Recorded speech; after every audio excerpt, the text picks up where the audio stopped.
we've been spending a lot of time playing whole note rhythms and quarter note rhythms, and then we just started to introduce the and, right? Coming down, down, down, up, down, that upstroke. But there are a ton of rhythms out there. So one thing you can really spend your time doing is practicing the down, up stroke. Remember, every time you go down, you can either strum the chord or you can miss the chord.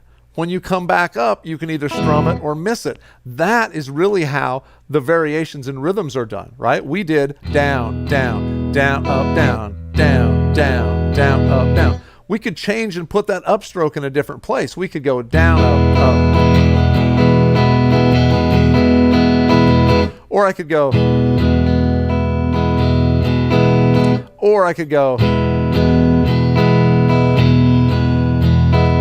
Right? There's a ton of different variations. The key to the whole thing is keeping your right hand going.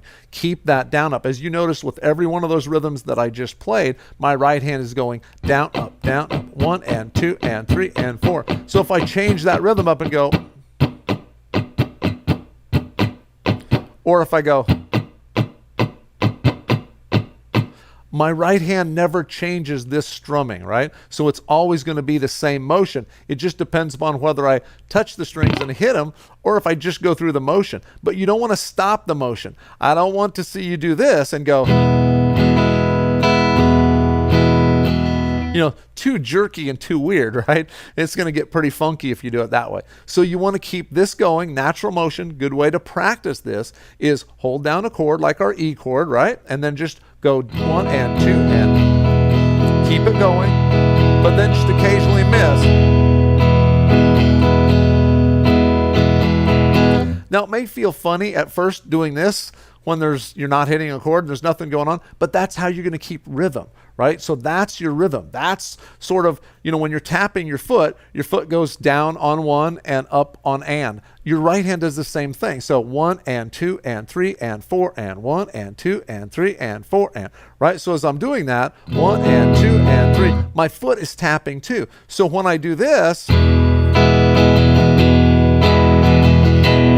while I'm out here doing this, it's just like my foot tapping, right? So that helps you keep in rhythm. You'll see, good ideas to watch different, singer-songwriters, a lot of people that strum acoustic guitar a lot. You'll see that their right hand goes all the time like that, and yet they're playing different sounding rhythms. So that's a pretty cool thing to work on, something to definitely be aware of and start digging into now that you've got a few of the more basic rhythms under your belt.